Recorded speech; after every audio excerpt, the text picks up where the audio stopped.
والذي خلق الأرضين والسماوات في ستة أيام والذي نظر قلوبنا ببلاغة محمد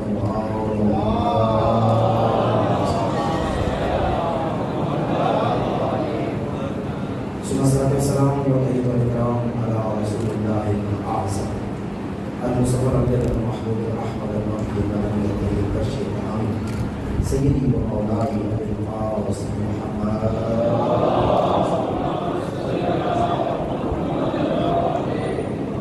وعلى آل الطيبين الطاهرين المعصومين المنتخبين المنتجبين المجاهدين الذين قال الله تبارك وتعالى في شأنهم إنما عبد الله يصيب عنكم الرزق أهل البيت ويطهركم تطهيرا.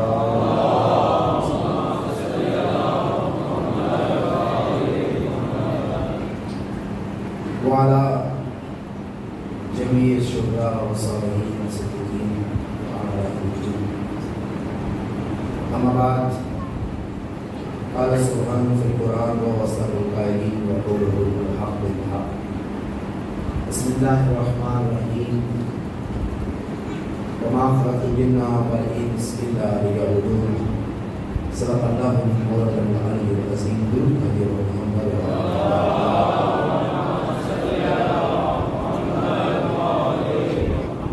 اپنی ذہنات کی قبولیت کے لیے، حاجات کی برابری کے لیے، پریشانی کی دوری کے لیے، مشکلات کے لیے، ہر حرکتوں پر اجر جزیل پانے کے لیے، حاضر بھی یہاں پہ گزارنے کے متوجہ بھی تفکر و غور کرنے کے لیے ایک لازم بات جزیل پانے کے لیے دور کرتے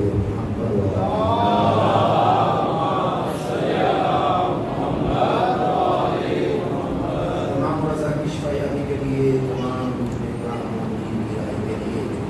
تمام بے سہارا مومنین کی فرمان کے لیے، تمام بے شرم مومنین کے لیے، اپنی اپنی تمام حوائج کی برابری کے لیے جو بزرگ بلند آواز سے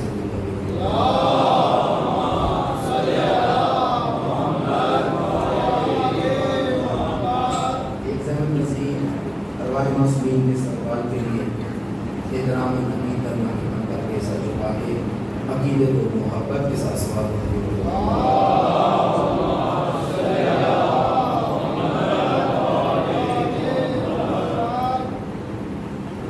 دعا ہے رب الجلال ہم سب کی حاضری کو اور برکات میں قبول فرمائے.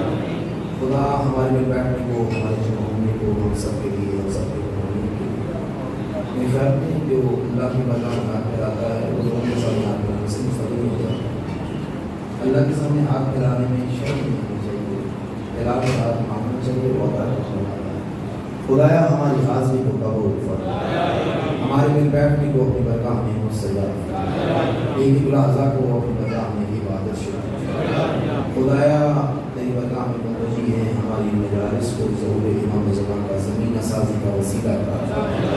قلب مطاہر مقدس علیہ السلام کو ہم سب سے راضی فرما. زبان اقدس حضرت علیہ السلام کو ہم سب کے لیے دعا گو قرار فرما. بنیان کی توفیقات خیر میں اضافہ فرما. ادارے کے معاونین متظمین کے اراکین کے اس کو روزگار مقدر فرما. ہماری دعائیں اپنی برگاہ میں مستجاب فرما. جو بھی عازمین زیارات ہیں خدا سب کے سفروں کو بہتر فرما. پروردگارہ کوئٹہ میں مفرات پہ جہاں جہاں مومنین کسی مشکل میں مبتلا ہے سب کی مشکلوں کو سوال فرما. اے کریم اللہ ہم سب کو ہر قسم کی مشکلات سے محفوظ و معمول فرما. زمانے کے امام کی نگاہ لطف مقصد کے شامل فرما.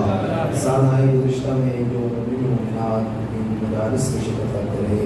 انسان انسان اس دنیا میں موجود نہیں. خدا ان سب کی ارواح کو وادی سلام مسکن نصیب فرما. ان تمام مظلومین کے حال پر رحم فرما. ان کی سیئات و سبات کو حسنات سے تبدیل فرما. آئندہ سال ہم سب کو ان ایام میں ذریعہ شفیع کی زیارت کی توفیق عطا فرما. اربعین کو مقام کربلا پر پروردگارہ زیارت قبر شفیع کرتے ہوئے سر انجام دینے کی توفیق عطا فرما. اے کریم اللہ ہمارے ملک خدادار میں بسنے والے تمام مکتب اہل بیت کے پیاروں کو ہر قسم کے حاسدین کی حسد، منافقین کے نفاق، اشرار کے شر، مبغضین کے بغض سے اپنی پناہ میں قرار فرما. پروردگارہ خبر سننے میں آ رہی ہے اس کا وطن و صداقت پہ عمل فرما اور خدایا مسلمانوں کو سے قبول قرار فرما. اللہم تقبل منا. آپ نے لوگوں کو یہ کے لیے لوگوں کو سجانے کے لیے حضرت علیہ السلام کے لیے ضرور مسلمان کے لیے درود کر دیو. محمد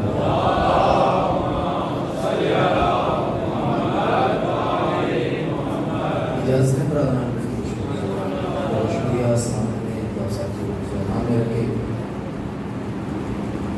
بہت شکریہ. ایک بھی سوال کیا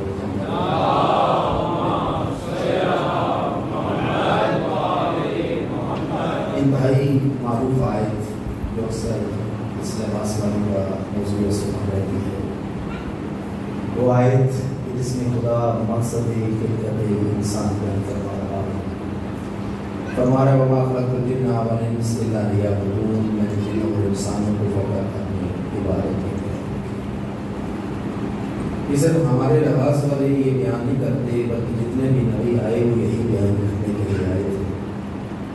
انبیاء کے بعد انبیاء کے اوصیاء آئے، انبیاء کے بعد انبیاء کے حواری، انبیاء کے نبی، انبیاء کے اسباط، انبیاء کے خلفاء، انبیاء کے جانشین.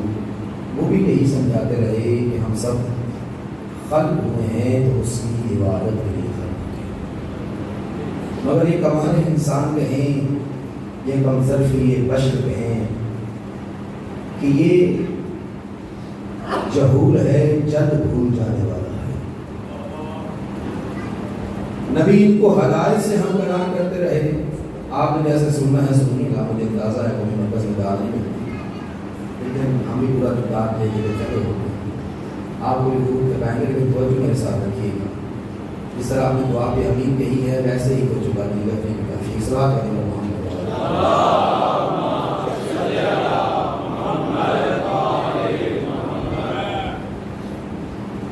جتنے بھی انبیاء آئے وہ بشریت کو یہی سمجھاتے رہے کہ تمہارا مقصد خدمت عبادت ہے. مگر انسان ہے کہ ہدایت پانے کے بعد پھر لازم شیطان کے ورگلاوے میں آ جاتا ہے. جبکہ اعلان ابتدائے خلقت میں ہی اعلان ہو چکا یا بنی آدم ان الشیطان لکم عدو مبین کہ اے اولاد آدم شیطان تمہارے لیے کھلے بندو دشمن ہے. شیطان تمہارا دشمن ہے.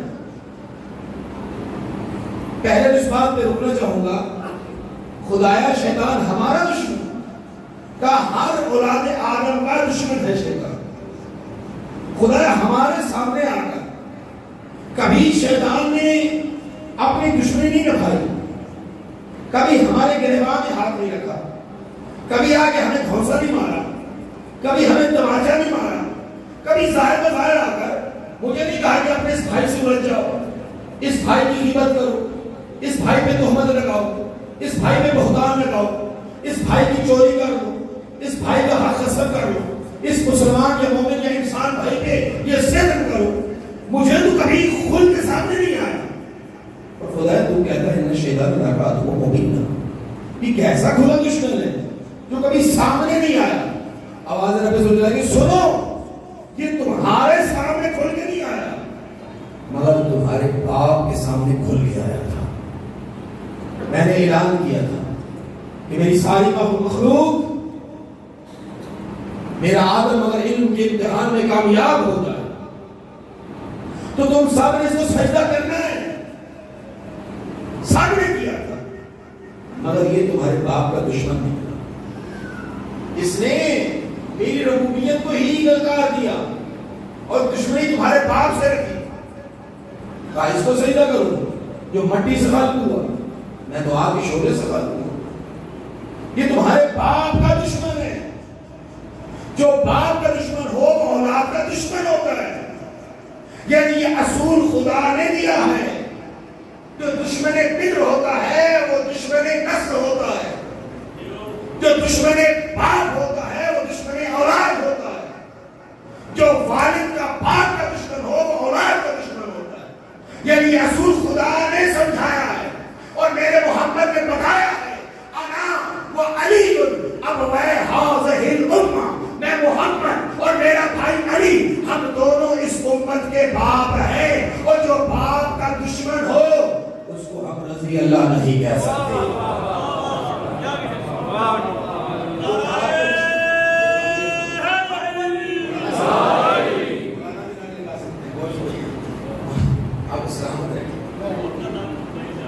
جو باپ کا دشمن ہو وہ اولاد کا دشمن ہوتا ہے۔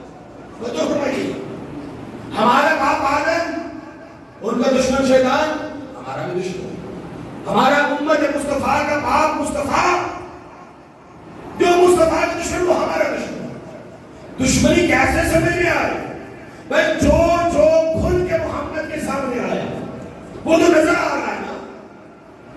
میں باقیوں کی بات تو نہیں کر رہا، میں تو ابو جہل کی بات کروں گا کہ جو کھل کے مصطفیٰ کے سامنے آیا۔ میں ابو لہب کی بات کروں گا جو کھل کے میرے نبی کے سامنے آیا۔ اور جو فرمائیے گا میں مرہب کی بات کروں گا جو کھل کے میرے مصطفیٰ کے مقابلے میں آیا۔ میں ابی ابن توبت کی بات کروں گا جو کھل کے میرے مصطفیٰ کے سامنے آیا۔ جو بھی میرے نبی کے سامنے کھل کے آیا وہ امت مصطفیٰ کا دشمن ہے۔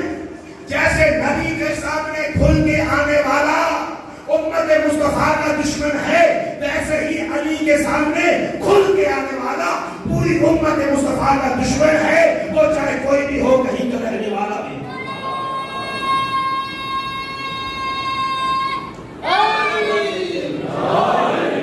امت مصطفیٰ کا دشمن شیطان، پوری ہمارے عالم کا دشمن، اور دشمنی اس نے نبھائی۔ اس نے خدا کی ذات کو پکار کے کہا تھا فَبِعِزَّتِكَ، مجھے تیری عزت و جلالت کی قسم، لَأَغْوِيَنَّهُمْ جَمِيعًا، میں ان سب کو تیرے راستے سے کچھ کر لے جاؤں گا، اغوا کر کے لے جاؤں گا، کسی کو نہیں چھوڑوں گا، إِلَّا عِبَادَكَ الْمُخْلَصِينَ، اگر تیرے مخلص بندے میرے وسوسے میں نہیں آئے۔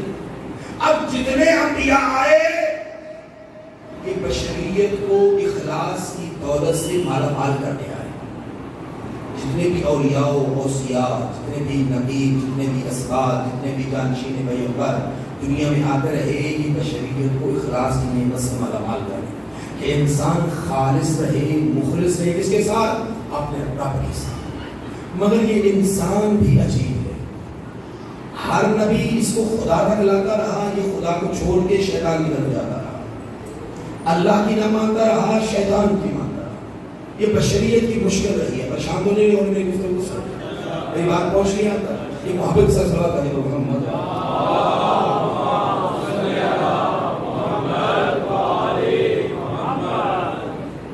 آدم آئے خلیفۃ اللہ بن کر، پہلے ہادی بن کر، پہلے نبی بن کر۔ آدم کے گھر میں کل 3 نفوس تھے آدم کے علاوہ۔ ان 4 نفوس میں ایک نے خدا کو چھوڑا اور نفس کو خدا بنایا۔ قابیل نے اللہ کو چھوڑ کر اپنے نفس کو خدا بنا کر اللہ کی نہ مانی، اپنے نفس کی مانی، اپنے نفس کی مان کے شیطان کے برگلاوے میں آ کے سگے بھائی کو قتل کر دیا، جناب حبیب کو شہید کر دیا۔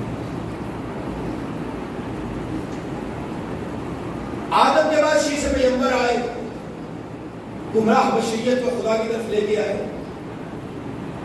شیش کا زمانہ بیت رہا تھا، شیش کے زمانے میں چونکہ جنات پورے عروج پہ آ گئے، پھر جنوں اور انسانوں کی آپس میں جنگ بھی ہوئی، پھر اللہ نے انسانوں کی قوت کے فرشتوں کو بھی بھیجا، اللہ نے زمین پر اپنی طرف سے ایک علم بھی بھیجا، حضرت شیش فضا سے ہمکنار ہوئے، جنوں پہ کنٹرول ہو گیا، ان کی آبادی بہت کم ہو گئی، جگہ مارے گئے، چند ایک بچ گئے۔ شیز کے بعد نوح نبی آئے، بڑے نبی آئے۔ نوح کے زمانے میں حضرت نوح لوگوں کو خدا کی طرف لے کے آئے، بہتے ہوئے لوگ جو کبھی چاند کو خدا بنا رہے تھے، کبھی سورج کو خدا بنا رہے تھے۔ اور کیوں بنانے لگے؟ چونکہ سورج اور چاند کے ذریعے، ستارے کے ذریعے ان کی قوت ہونے لگی۔ اب جو ان کی قوت کرنے کا وسیلہ بننے لگا اسی کو خدا مانا۔ مثلا بشریت کی تعداد بڑھی، مناظر تبدیل ہوئی، چراگاہیں تقسیم ہو گئی، رشتہ دار مسافر ہو کے دوسری منزل میں قیام پذیر ہو گئے۔ اب تارے کی مدد سے ایک دوسرے سے ملاقات کا وسیلہ ہونے لگا کہ میں فلاں تارے کے نیچے رہتا ہوں، میں فلاں تارے کی سمت میں اس کے نیچے۔ اس طرح سے تارا مسافت کا اور پہچان کا وسیلہ بننے لگا۔ تو اب انہوں نے تارے کو ہی نہ بنانا، اسی کو خدا بنا لیا۔ بشریت خدا سے دور ہوئی، رحمت خدا بھی دور ہو گئی۔ میری بات پہنچ گئی آپ تک؟ رحمت خدا دور ہو گئی۔ اب رحمت خدا دور ہوئی، بادل برسنا کم ہو گئے، زمین خوشی کا شکار ہو گئی، زمین کی حیات انسان کی ناشکری کے سبب، خدا سے دوری کے سبب موت میں بدلنے لگی، خشک سالی ہونے لگی، جانور بھوکا مرنے لگے۔ تو جو ہماری تجزیہ ہوا کیوں؟ اس لیے کہ بادل بنا رہتا ہے، سورج نیچے بنا، بادل زیادہ برستے ہیں، سیلاب ہو گیا، پانی ہو گیا۔ اب جان کھا رہے، کہیں خشکی ہے کہیں جان کھا ہے۔ خشکی کیوں ہے؟ گرد و غبار ہے جس نے سورج کو لپیٹ دیا ہے، سورج کی تپش نہیں آتی۔ اب سورج سے گرد و غبار چھٹے گا یا بادل ہٹیں گے، سورج چمکے گا، خشکی ہوگی، جانور چرنے جائیں گے، چریں گے، دودھ آئے گا، گوشت چڑھے گا تو کھائیں گے، پانی خشک ہوگا تو اناج اگے گا تو کھائیں گے۔ اب سورج کے لیے سمجھ آنے لگا کہ یہ چمکتا ہے تو نظام ہستی اس کی چلتی ہے۔ اب سورج کو خدا مان لیا۔ اب بشریت کی تعداد اور بڑھی، کچھ آجر ہو گئے، کچھ اجیر ہو گئے۔ آجر کہ اجرت پہ کچھ لوگوں کو رکھ لیا، کچھ اجرت پہ رہنے لگے۔ اب یہ آجر اور اجیر بھی چاند کے مکمل ہونے پر آجر اجرت ادا کرتا، اجیر اجرت لیتا۔ اجیر کے گھر میں چاند کے مکمل ہونے پہ رین پہ ہونے لگے۔ اب کیا ہوا؟ چاند کی تکمیل گھر میں فراوانی رزق کا سامان ہوئی تو چاند صاحب خدا ہو گئے۔ نوح پیغمبر انسان کو خدا کی طرف لے کے آئے۔ 70 لوگ یا 72 لوگ کشتی میں سوار ہوئے، باقی سارے پانی کی نظر۔ کشتی کو جودی میں رکی، اترے کشتی سے، اپنے بزرگوں کی یاد میں مجسمے بنائے، پہلے ان کو اوتار بنایا، پھر ان کو خدا بنا کے پوجنے لگے۔ اب ابراہیم آئے، ان ستارہ پرستوں کو، چاند پرستوں کو، سورج پرستوں کو، بت پرستوں کو خدا کی طرف لے گیا۔ ابراہیم کے بعد بڑا نبی جو صاحب شریعت تھا، موسیٰ پیغمبر تھا۔ میں بات ذرا بڑھاتا رہا تو آپ سوتے رہیں گے، میں اس کی جلدی سے نتیجہ تو آگے بڑھ جاؤں۔ موسیٰ پیغمبر آئے، بنی اسرائیل کو بندے کی خدائی سے نکال کے رب ذوالجلال کی بادشاہی کی حقیقت میں لے گیا۔ دریائے نیل کو عبور کیا، قوم کو بسایا، پالک ساد اور فلاں چیزیں اڑنے لگی۔ خود نبی 30 دن کا کہہ کے کوہ طور پہ اللہ کی ملاقات کو چلا گیا، اعتکاف کو چلا گیا۔ 30 دنوں کے لیے گیا، 30 راتوں کے لیے گیا۔ اللہ نے کہا میرا بندہ 10 دن اور رہے، 10 راتیں اور رہے۔ اب یہ 2 دن انتظار، تیسرے دن انتظار، تیسرے دن سامری نے سارے سونے کو جمع کر کے بچڑا بنا کے اس میں خاک ڈال کے وہ بچڑا بونے لگا۔ وہ سارے جو خدا پرست تھے وہ جانور پرست ہو گئے۔ اب حضرت عیسیٰ آئے، ان سب ستارہ پرستوں، بت پرستوں، سورج پرستوں پرستوں، چاند پرستوں، نفس پرستوں، جانور پرستوں خدا کی طرف لے گیا. خود عیسیٰ آسمان کی بلندیوں پہ بلند ہوئے، لوگوں نے عیسیٰ کو ہی خدا کا بیٹا کہہ دیا، عیسیٰ کو ہی خدا مان لیا. اب میرا مصطفیٰ آئے، میرے مصطفیٰ نے کہا قولوا لا الہ الا اللہ. نتیجے پہ آ گیا، قولوا لا الہ الا اللہ تفلحوا، کہہ دو اللہ کے سوا کوئی معبود نہیں، فلاح پا جاؤ. یہ فقط کہنا نہیں، اس کو عقیدہ بنانا کہ اللہ کے سوا کوئی معبود نہیں، فلاح پا جاؤ گے. ایک جملے سے میرے مصطفیٰ نے سارے جھوٹے خداؤں کی نفی کر، ایک جملے سے لا الہ، کوئی خدا نہیں، نفس خدا نہیں، ستارہ خدا نہیں، چاند خدا نہیں، سورج خدا نہیں، جانور خدا نہیں، بت خدا نہیں، انسان خدا نہیں. اگر کوئی خدا ہے تو رب الجلال. ایک جملے سے سب کی نفی کر کے اپنے پروردگار کا پیغام دے دی. کلمے کی طاقت کو سمجھیے گا. یہ لا الہ الا اللہ عقیدہ کی مثال ہے. یہ فقط لا الہ الا اللہ زبان سے کہہ دینا کافی نہیں، اس میں انسان کی پوری زندگی عمل ہونی چاہیے. پوری زندگی کا دار و مدار اسی لا الہ پہ ہونا چاہیے کہ کوئی خدا نہیں، نہ بیوی خدا، نہ اولاد خدا، نہ مال خدا، نہ نوکری خدا، نہ کاروبار خدا، نہ اسٹیٹس خدا، نہ دولت خدا، نہ بنگلہ خدا، نہ بڑی گاڑی خدا، کوئی خدا نہیں. اور خدا ہے تو رب الجلال. میری بات پہنچ رہی سب دوستوں تک؟ اگر کوئی رب ہے تو رب الجلال. یہ میرے مصطفیٰ نے پیغام دی. وہ جو فرمائیے گا ایک جملے سے سب کی نفی کی. کہا کہ اگر اللہ ہے تو رب الجلال ہے، کسی کی بندگی نہ ہوگی، اللہ کی بندگی ہوگی. اب جو انسان کسی منظر پہ اللہ کے حکم کو پس پش ڈالتے ہوئے کسی اور کی اطاعت کرتا دکھائی دے تو سمجھ لیجئے گا کہ یہ اللہ کی یکتائی کا قائل نہیں، اس منظر میں شرک سے دو جا ہے. اللہ کہے صبح کے وقت اٹھو، مصلی عبادت میں چلے آؤ، 2 رکعت نماز پڑھو، پھر اپنے امور میں مشغول ہو. یہ سو جاؤ مجھے خرچ نہیں، مگر 2 رکعت کے لیے مجھے وقت دو. اور انسان بستر پہ سویا رہے اور اس کے معذر میں نہ آ سکے تو مان لینا چاہیے اس لحاظ میں یہ اللہ کو خدا نہیں مان رہا، اپنے نفس کو خدا مان رہا، اپنے نفس کی عبادت کر رہا. جب نفس کی بات مان رہا ہے تو پھر نفس خدا ہے. اللہ فرماتا ہے اپنے بھائی کو اس کا حق دو، اور انسان اس کا حق غصب کر رہا ہو، اس کا حق لے رہا ہو، اس کا حق مار رہا ہو، اس کا حق دبا رہا ہو، تو پھر اس پر لے کر اس کا مال اس کا خدا ہے، اللہ اس کا خدا. بات پہنچتی ہے بس، پریشانی تو نہیں ہو رہی. اس واقعہ دیکھ کر محمد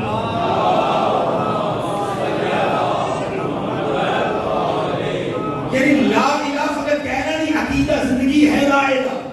اور میرے محمد نے ایک ہی پیغام دیا. چلے ایک اور ٹیسٹ لگاتا ہوں، کیا سنتے ہیں اسی طرح پڑھتا ہوں. لا الہ ایک جملے سے سارے جھوٹے خداؤں کی نفی اور اپنے رب کا پیغام دیا.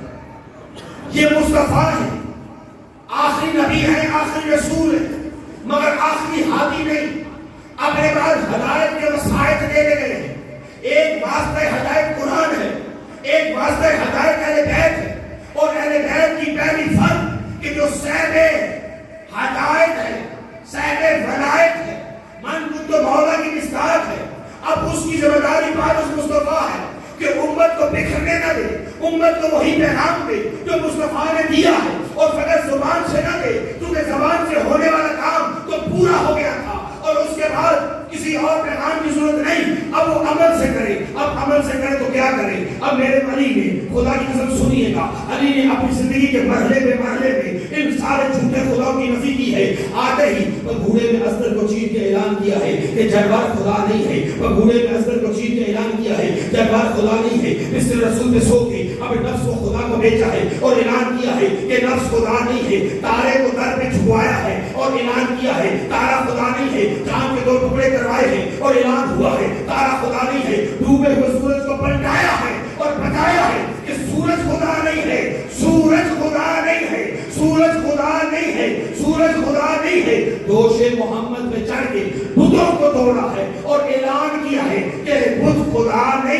اور خود اللہ کا سجدہ کیا ہے اور اعلان کیا ہے اگر مجھ جیسا خدا نہیں تو پھر کوئی خدا نہیں سوا ہوگا.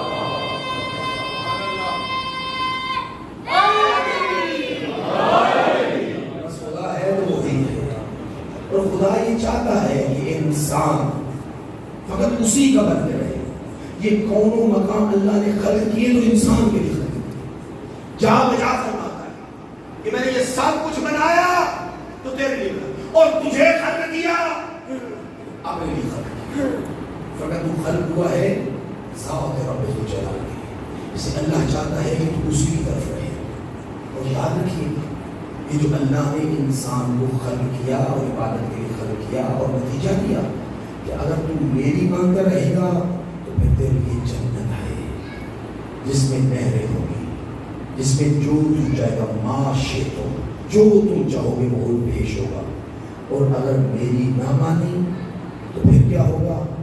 پھر فرمایا سنو, پھر وہ منزل ہوگی کہ جس کے لیے کہا گیا شرابہم فیہا حمیم طعامہم فیہا غسلین. وہاں پہ بھی خدا بھوکا نہیں رہنے دے گا, پیاسا نہیں رہنے دے گا. جہنمیوں کو کھانے کو بھی دے گا, جہنمیوں کو پینے کو بھی دے گا. کھانے کے لیے کیا ہوگا؟ شرابہم فیہا حمیم طعامہم فیہا غسلین. پینے کے لیے حمیم دی جائے گی, کھولتی ہوئی پی, اور کھانے کے لیے غسلین دی جائے گی. اور حضرت ابو ذر غفاری نے رسول خدا سے پوچھا تھا یا رسول اللہ مل غسلین, اے اللہ کے رسول یہ غسلین کیا ہے؟ رسول خدا نے فرمایا تھا لو القیا دلو الغسلین الی مطلع الشرق فتغرر اہل المغرب. کہا اے ابو ذر پہلے فرمایا غسلین سے خدا کی پناہ مانگ. یہ غسلین وہ بدبودار ترین مادہ ہے جو جہنمیوں کو کھانے کے لیے دیا جائے گا. فرمایا لو القیا دلو الغسلین الی مطلع الشرق فتغرر اہل المغرب. اگر ایک بالٹی ایک ڈول اس غسلین کا مشرق میں ڈالا جائے نا, اہل مغرب تک سارے انسانوں کے دماغ ان کی کھوپڑیوں سے اس کی بدبو کی وجہ سے ابل کے باہر آ جائیں. کہا یہ غسلین کھانے کو دی جائے. اگر انسان اس دنیا میں اطاعت رب الجلال کر لے اور فقط خدا کو رب مان لے, اللہ کے سوا کسی کے سامنے نہ سننا ہو, فقط اللہ کے سامنے جھکے, تو پھر آخر میں فرمایا دودھ کی نہریں ہوں گی, شہد کی نہریں ہوں گی. وہاں انسان جو چاہے گا ملے گا. وہاں درختوں کی لمبی لمبی چھاؤں ہوگی, وہاں جو چاہے گا ملے گا. مروارید کے جام ہوں گے, گاؤں تک یہ لگے ہوں گے, لمبے درختوں کی لمبے چھاؤں میں انسان موجود ہوگا. اس سے بڑھ کر انسان کے لیے کیا ہو کہ وہاں حسنین کی حکمرانی ہوگی, زہرا و علی کا قرب ہوگا اور انہی کا راج ہوگا. خدا قسم ان کا راج جن کے لیے روایت بتاتی ہے کہ جب روز معاشر ہوگا اور روز معاشر میں سارے عالم معاشر متعجب ہوں گے. کیوں کہ پورے عالم معاشر میں ایک ایسا نور ہوگا, ایک ایسی روشنی پھیلے گی کہ سارے عالم معاشر اللہ سے سوال کرے گا خدا تو فرماتا تھا کہ معاشر میں کوئی سورج چاند نہیں ہوگا, تو یہ کیسا سورج ہے جو طلوع کر رہا ہے؟ آواز پروردگار آئے گی, یہ سورج نہیں ہے, علی یمن تبسم کرتے ہیں. میرا علی مسکرایا ہے اور اس کے مسکرانے سے اس کے شفتین کھلے ہیں, اس کے ہونٹوں کے کھلنے سے اس کے دانت ظاہر ہوئے ہیں, اور اس کے دانتوں کا نور ہے جس نے عالم معاشر کو منور کر دیا. خوشنودی محمد آل محمد بلند السلام.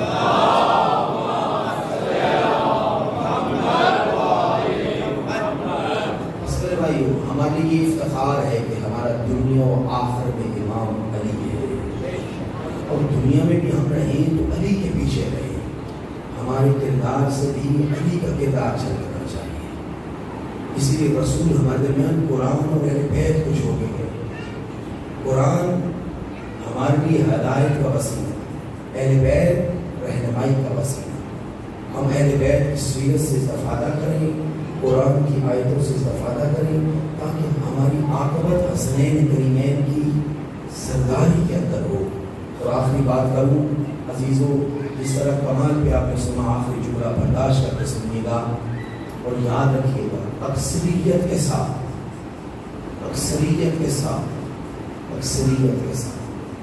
جو جہنم میں جائیں گے نا، میں نے خود روایات میں دیکھا ہے جہنم میں جانے کا سبب رحمت سے مایوسی ہوگی، رحمت سے مایوسی ہوگی۔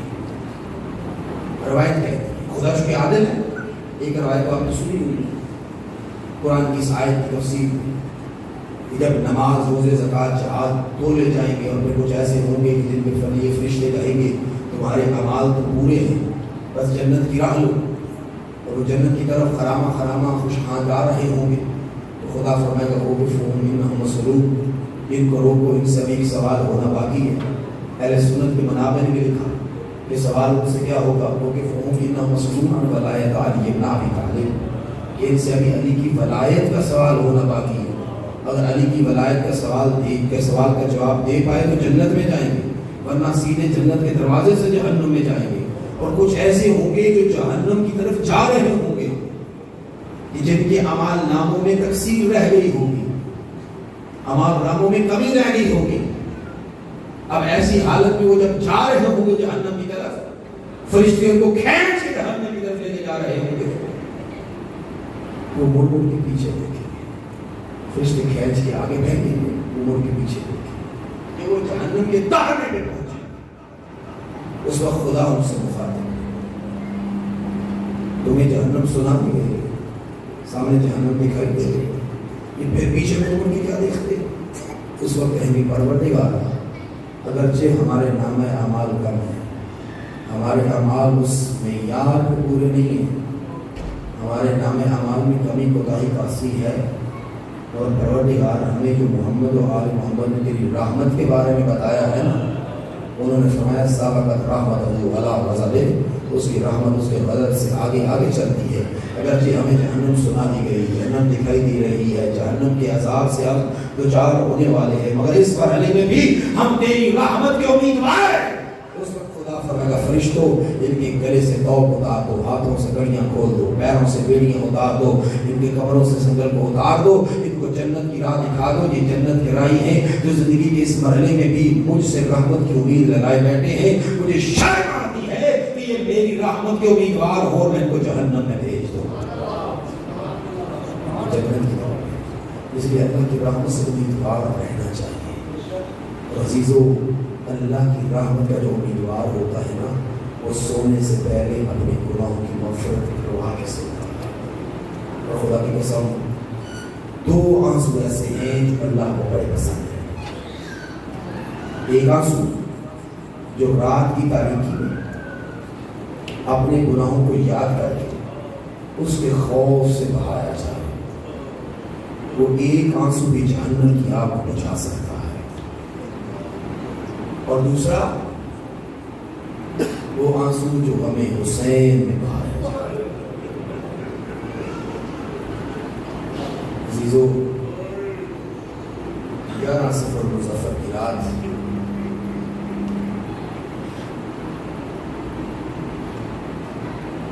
جانتا ہوں جتنے بھی آتے ہیں یا نظام بولیں،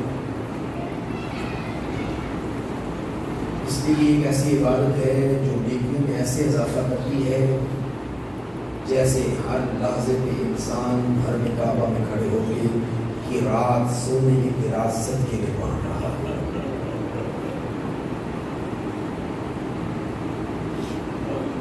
فقط اتنا نہیں، حسین پہ پڑھنے سے گناہ ایسے ملتے ہیں جیسے خشک لکڑی کو آگ کھا جاتی ہے۔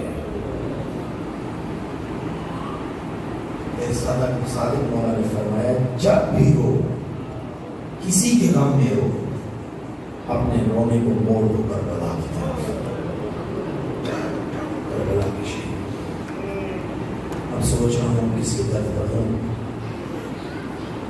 میرا دل چاہتا ہے اس کے درد پڑھوں کہ جس کے بازو پہ جناب زہرا کو بڑا مان ہے۔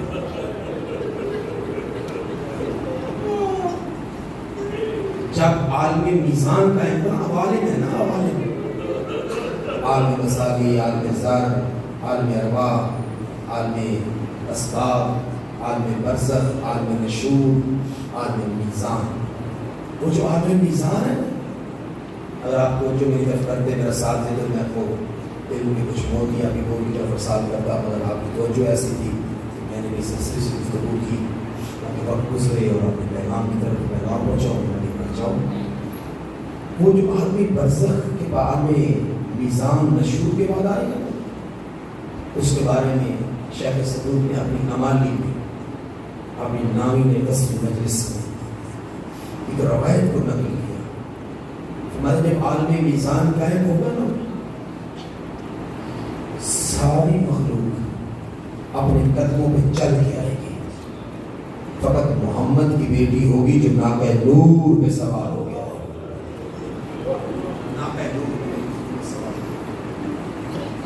ناقہ نور پہ سوار ہو کے آئے گی نا، رسول مقام محمود سے اتر کے بطول کا استقبال کرے.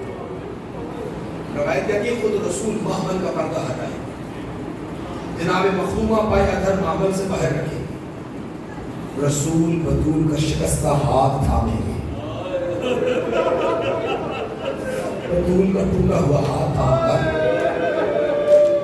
فقبل علی یدہ، بطول کے ہاتھ میں بوسہ دیں گے، فاستشم فی یدہ، بطول کے ہاتھ اور سونگیں گے، وقال اور فرمائیں گے یا بنتی و یا بزاتی لما تجی فی المیزان، اے میری بیٹی تو اس عالم میں کیوں آئی؟ تو تو بطول ہے نا، تیرا کوئی نام اعمال توڑا جانا ہے؟ بطول فرمائے بابا اس لیے آئی ہو ہر عزادار حسین کی شفاعت کرانا چاہتے. رسول پوچھے مال شفا، زہرا تیرے پاس کیا اثاثہ ہے جو تو میزان قدرت میں رکھ کے ہر حسین کے عزادار کے اعمال کی کمی کو پورا کرنا چاہتی، ہر عزادار حسین کی شفاعت چاہتی؟ بطول فرمائے بابا یدعان مکتوبتان بے ولدی العباس کافی یاد میں شفا. بابا میرے پاس دو قیمتی موتی ایسے ہیں جن کو میں میزان توحید میں رکھ کے ہر عزادار حسین کی شفاعت کروا لوں گی. رسول زبان حال سے بطول وہ دو قیمتی موتی کیسے ہیں؟ آواز آئی بابا یدعان مکتوبتان بے ولدی العباس، بابا وہ عباس کے دو کٹے ہوئے بازو، بابا وہ عباس کے کٹے ہوئے بازو جن کو میں میزان میں رکھ کے ہر عزادار حسین کی شفاعت کرواؤں. اور میں کہا کرتا ہوں اس منظر پہ جتنا مان ہے نا جناب زہرا کو عباس کے بازوؤں پہ، اتنا ایمان تھا زینب کبریٰ کو عباس کے بازو. عزاداروں جب حسین نے عباس کو موت کی اجازت دے دی نا، میں نے جملہ کہا ہے آپ نے غور نہیں کیا، عباس کو جنگ کی نہیں موت کی اجازت دی. کہا عباس اجازت ہے مگر ایک شرط کے ساتھ، عباس اپنی مخدومہ سے اجازت لے لے. میرے استاد مرحوم قبلہ فرمایا کرتے کہ حسین بچہ اللہ میں نجات کو بلند فرمائے، چلتے ہوئے عباس کے قدم ثانیہ زہرا کے خیمہ کے باہر آ کے رک گئے. بی بی نے بھائی کے قدموں کی چاپ کو پہچانا،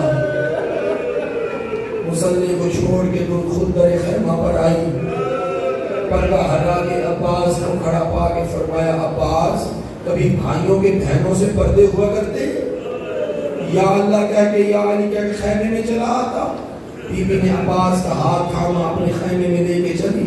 آگے آگے مخدومہ تھی، پیچھے پیچھے عباس آ رہے تھے، ہاتھ بی بی کے ہاتھ میں تھا. عباس کے لب ہل رہے تھے، بی بی تیرا بھائی یا حسن تھا یا حسین ہے؟ بی بی میں تو کنیز کا بیٹا ہوں. بی بی نے ہاتھ کو جھٹکا دیا، پیچھے مڑ کے کہا عباس حسین تو میرا امام ہے، میرے باقی سارے بھائی مارے گئے ہیں، عباس تو ہی میرا سہارا بچا ہے، تو میرا مان ہے عباس. عزاداروں میرے استاد مرحوم فرماتے تھے بی بی نے اپنی مسند کو سیدھا کیا، عباس سے کہا عباس بیٹھ. عباس نے ہاتھ جوڑے، بی بی تو زہرا کی بیٹی، میں کنیز کا بیٹا ہوں، میری مجال میں آپ کی مسند پہ بیٹھو. بی بی کی آواز آئی نہ میرا ویر عباس تو ہے میرے بابا علی کی شکل والا، تو علی بن کے بیٹھ، میں زینب بن کے تیری زیارت کروں۔ حکم مخدومہ میں عباس مسند سیدہ پہ بیٹھ گیا۔ استاد حکم فرماتے ہیں خدا جانے عباس کے جگر پہ کتنے نشتر چلے، جب عباس کی نگاہوں کے سامنے عباس کی زندگی میں ثانی زہرا خاک کربلا پہ بیٹھ گئے۔ اجرکم اللہ، خدا چیخوں پر رحم فرمائے۔ یہ میری لفظ نہیں ہے، یہ میرے امام زمانہ کی دعا ہے۔ میرا امام فرماتا ہے اللہم اے پروردگار صلی الخطا علینا، جو چیخیں ہمارے گھر میں بلند ہوتی ہیں ان چیخوں پہ اپنی رحمت نازل فرما۔ خدا کی قسم عزاداروں سننا جملہ، عزاداروں بی بی فرماتی ہیں عباس خاک کربلا میں بی بی انگلیاں پھیر دی، عباس بیٹھ گئے، بی بی خاک میں بیٹھ گئی، انگلیاں پھیرتی رہی ثانی زہرا۔ لحظے بعد آنکھ اٹھا کے عباس کے چہرے کو دیکھا، عباس کی آنکھیں نہیں آبشاریں تھیں، عباس کی ریش تار ہو چکی تھی، عباس کے آنسو عباس کی زہا پہ گر رہے تھے۔ عزاداروں سنو گے، خدا کی قسم بی بی نے بلا تشریح بلا مبالغہ اپنے ہاتھوں کو اپنے ابا کے دامن سے صاف کیا، جلدی سے بھائی کی آنکھوں سے آنسوں کو صاف کیا اور کہا عباس جوان بھائی بوڑھی بہنوں کے سامنے روتے اچھے نہیں لگتے، نہ رو میرا ویر عباس، وہ جو تیرے سہارے مدینے سے آئی ہے تو روئے گا تو ان کی کیا حالت ہو۔ پھر بی بی اللہ کہے عباس میں جانتی ہوں تجھے سوال کرنا نہیں آتا میرا بھی، میں جانتی ہوں، لے عباس میں بن مانگے تجھے موت کی اجازت دے۔ سننا تھا فرحان چہرے کے ساتھ، عباس پوچھنا چاہا پر ناویر عباس ایک لحظہ کے بیٹھ جا، پھر ایک بات سنتا جا۔ آواز بی بی میرا آقا حسین دھوپ میں کھڑا ہے، عباس زیادہ زیادہ نہیں دوں گی، میری ایک بات سنتا جا۔ بی بی حکم کیجیے، پر عباس میں چھوٹی سی تھی، میرا 1.5 سال کا سن تھا، میرے سر سے بھگنا سرک گیا، میرے غیرت کے سلطان بابا علی کی نگاہ میرے بال میں پڑی، میرا باپ تیز قدم اٹھاتے ہوئے آئے، مجھے اپنے ہاتھ پہ اٹھایا، میرے مکنے کو سیدھا کیا، فرمایا میرا بیٹا چادر سنبھالا کر، تو زینب ہے، تو زینب ہے، چادر کو سنبھالا کر۔ عباس پھر خدا جانے میرے بابا کو کیا ہوا، میرے بابا نے میرے دونوں ہاتھ اپنے ہاتھ میں لیے، کبھی میرا بابا میری دائیں کلائی کا بوسہ دیتا، کبھی بائیں کلائی کا بوسہ دیتا۔ عباس میں گھبرا گئی، میں نے درد کا بابا بیٹیوں کے سر چومے جاتے ہیں، بیٹیوں کے رخسار چومے جاتے ہیں، بیٹیوں کی پیشانیاں چومی جاتی ہیں، بیٹیوں کے دہن چومے جاتے ہیں، بابا کو بیٹیوں کی کلائیاں بھی چومتا ہے۔ اس وقت میرے بابا نے کہا تھا اے میری زینب ایک زمانہ آئے گا تیری چادر چھین لی جائے گی، تیرے ہاتھوں میں رسیاں پہنائی جائیں گی، تجھے بدماشوں کے ہجوم سے گزر کے شرابیوں کے دربار میں جانا ہوگا۔ کہا عباس سن، پھر زمانہ بدلتا گیا، میں اپنے باپ کے گھر میں اپنے 18 بھائی دیکھنے لگی، میرے 18 بھائی جوانی کے مراحل میں داخل ہونے لگے۔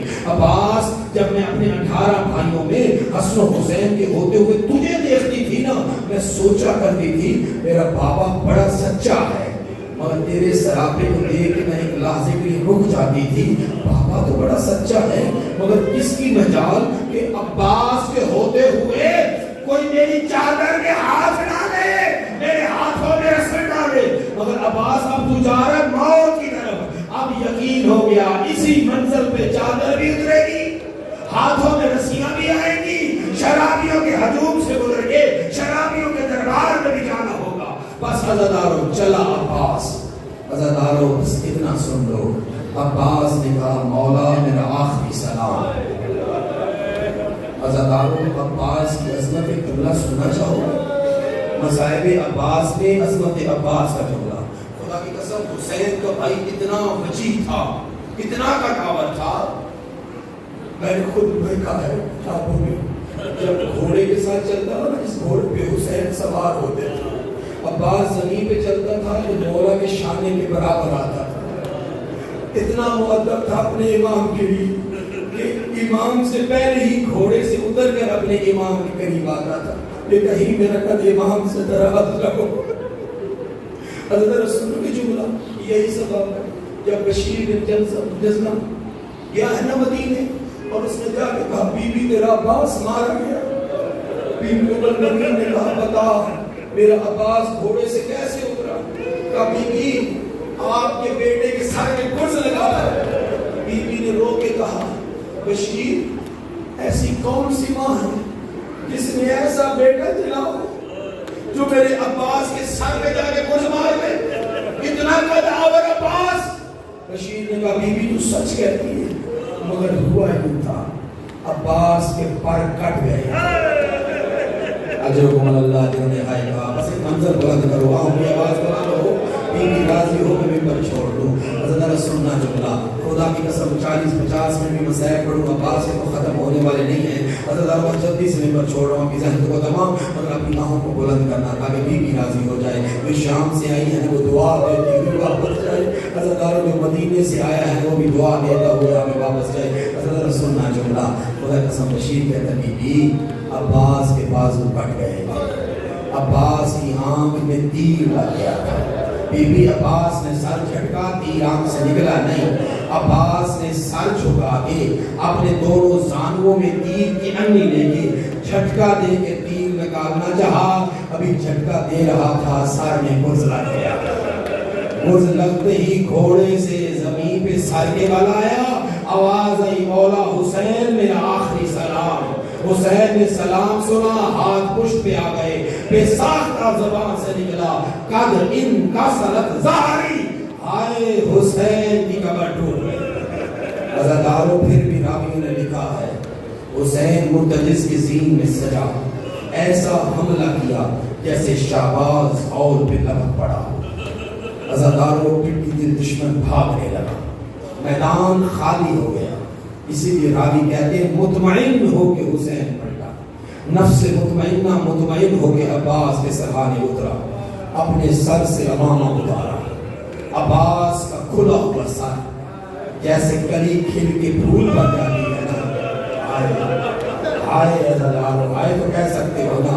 حسین کی تین ہی منزلیں ہیں، ہاتھ سینے پہ مارنا، ہاتھ زانوں پہ مارنا، ہاتھ سر پہ مارنا، ہاتھ ماتم پہ نہیں اٹھانا، ہائے کہنا، آنسو بہانا، آنسو بہانا تیرے میرے بس میں نہیں ہے۔ یہ ان کی عطا و نصیب اس کا کہ جس کو وہ عطا کر دے، لیکن ہائے کہنا اور ہاتھ مارنا تیرے میرے بس میں ہے۔ جو تیرے بس میں ہے تو کر، جو ان کی عطا رب کی عطا ہے وہ ہوتی رہے گی۔ حضرت سننا جملہ خدا کی قسم حسین نے اپنے سر سے امامہ اتارا، عطا امامہ اتار کے عباس کا سر جوڑا، جوڑ کے امامہ پر عزاداروں میں اس منظر پہ کہا کرتا ہوں یا رسول اللہ، غدیر خم نے اپنے سر سے صحاب اتار کے علی کے سر پہ باندھنا بڑا آسان تھا، پر مقتل گاہ میں اپنے سر سے امامہ اتار کے اپنے بھائی عباس کے سر پہ باندھنا یہ حسین ہی کا سبب تھا۔ عزاداروں سر پہ امامہ باندھا، عباس کا سر اٹھا کے زانوں میں رکھا،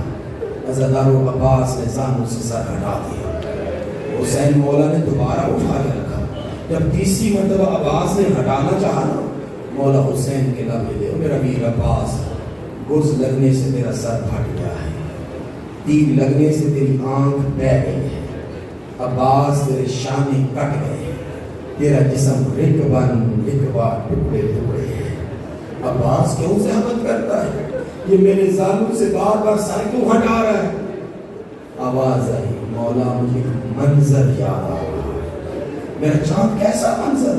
مولا اب میرا آخری وقت ہے، میرے آخری وقت میں میرا سر آپ کے زانوں کی معراج ہے، مولا مجھے یہ منظر یاد ہے، اب سے تھوڑی دیر بعد آپ کا بھی آخری وقت ہے، مولا آپ کا سر خاک کربلا پہ ہو، کنیز زادے کا سر آخری وقت میں آپ کے زانوں کی معراج پہ ہو، اور مولا وفا کو زیب نہیں دیتا، حسین جھکے پیشانی پہ بوسہ دیا، عباس تیری وفا پہ حسین قربان ہو جائے۔